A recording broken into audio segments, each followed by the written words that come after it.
Assalomu alaykum qadrli futbol muxlislari, e'tiboringiz markazida Futbol vaqti kanali. Barchangizga ma'lumki, gollar futbolning eng ajralmas qismidir. Gol bo'lsa, futbolimiz yana ham qiziqarli va yana ham shiddatliroq bo'lishi tabiiy. Lekin futbolda shunday vaziyatlar bo'lganki, futbolchilar o'ziga yaratib berilgan juda ham qulay imkoniyatni ko'kka sovurishgan va gol ura olishmagan. Futbol tarixida shunday voqealar bo'lganki, futbolchilar ochiq qolgan darvozaga yarim santimetr masofadan ham gol ura olmagan vaziyatlar bo'lgan. Sezganingizdek, bugun biz sizlarga mana shunday hodisalar, ya'ni futbolda o'ziga yaratib berilgan imkoniyatni ko'kka sovurgan 10 ta futbolchi haqida gaplashamiz. Mavzuyimiz har doimgidek qiziq, shuning uchun ekranga yaqinroq joylashib oling. Biz esa videoni boshlaymiz.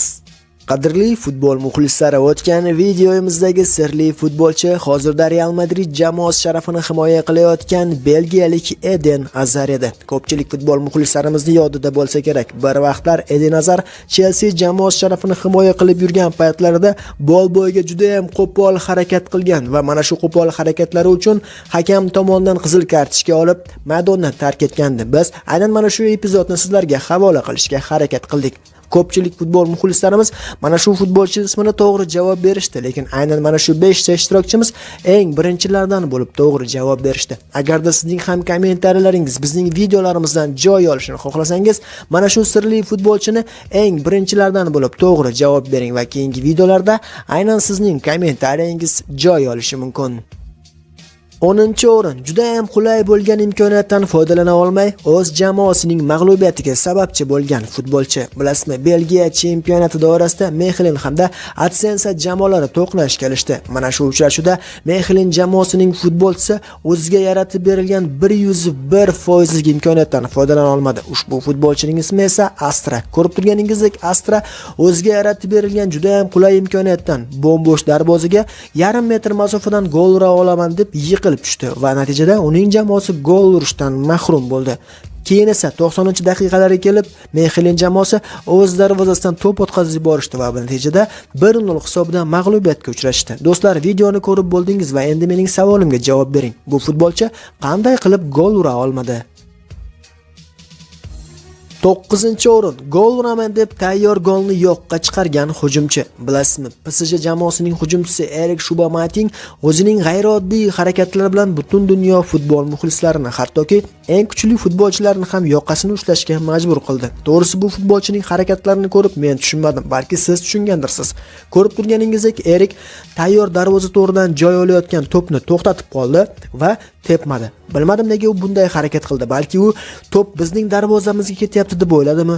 Bilmadim nima qilmoqchi bo'ldi, lekin bu futbolchi o'zining mana shunday harakatlari bilan butun dunyoni lol qoldirdi.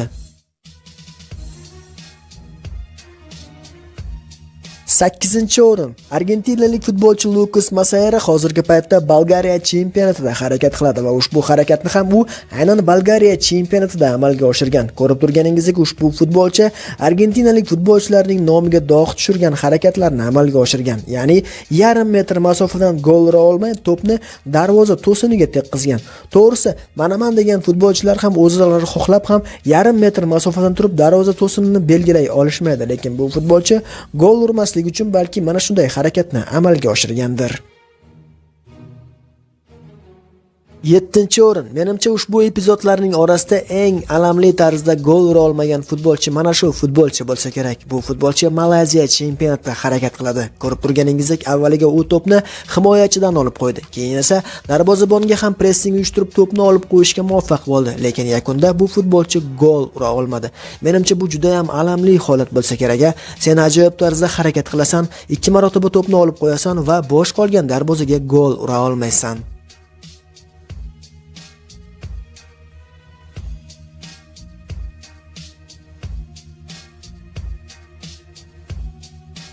6-o'rin. Bilasizmi, hattoki katta jamoalarning eng kuchli futbolchilari ham bo'sh qolgan darvozada gol ura olmagan holatlar bo'lgan. Masalan, Real Madrid jamoasining eng kuchli hujumchilaridan biri bo'lgan futbolchi Eden Hazard ham mana shunday xatoga yo'l qo'ygan. Bu futbolchi Galatasaray jamoasi darvozasiga mana shunday tarzda gol ura olmagan. Avvaliga u ajoyib tarzda darvozabonni aldab o'tgan va yakunda bo'sh qolgan darvozaga gol ura olmagan.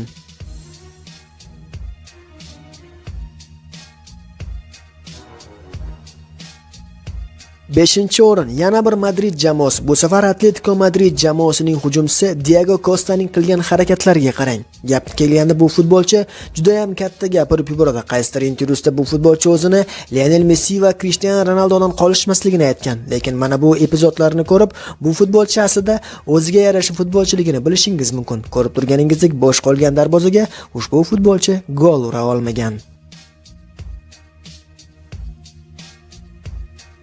4-o'rin. Shubhasiz hozir Arsenal jamoasining eng kuchli futbolchisi bu Pierre-Emerick Aubameyang. Lekin bir vaqtlar ushbu futbolchining birgina qilgan xatosi Arsenal jamoasi juda ham qimmatga tushgan. Bu futbolchi gol ura olmagan va natijada Olympiakos Arsenalni turnirdan chiqarib yuborgan. Agar o'shanda Aubameyang xato qilmasdan o'ziga yaratib berilgan qulay imkoniyatdan foydalangan edi, Arsenal jamoasi keyingi bosqichga o'tishi mumkin edi. 3-o'rin. Juda ham qulay imkoniyatni ko'kka sovurish bo'yicha Ukraina chempionatining futbolchilari ham qolishmaydi. Dinamo Kiyev jamoasining futbolchisi Artyom Lugana jamoasiga qarshi kechgan uchrashuvda o'ziga yaratib berilgan juda ham qulay imkoniyat, aniqroq qilib aytadigan bo'lsak, chamasi 1 metr masofadan turib bo'sh qolgan darvozaga gol ura olmagan.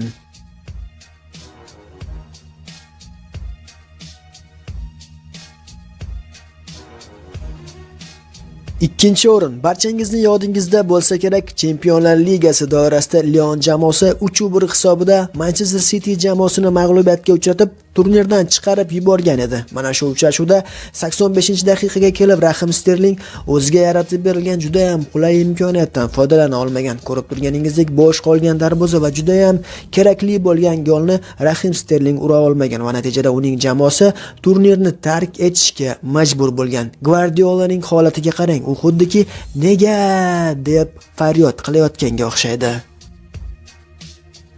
1-o'rin. Albatta bugungi mavzuyimizdan rossiyalik futbolchilar ham quruq qolmasligi kerak edi. Bilasizmi, Rossiya chempionati doirasida Arsenal Ximik hamda Saturn jamoalari to'qnash kelishadi. Mana shu uchrashuvda Arsenal Ximik jamoasining futbolchisi Roman Zotov o'ziga yaratib berilgan juda ham qulay imkoniyatdan foydalana olmaydi. Avvaliga ajoyib tarzda darvozabonning xatosidan foydalanib u to'pni olib o'tadi va bo'sh qolgan darvozaga gol ura olmaydi.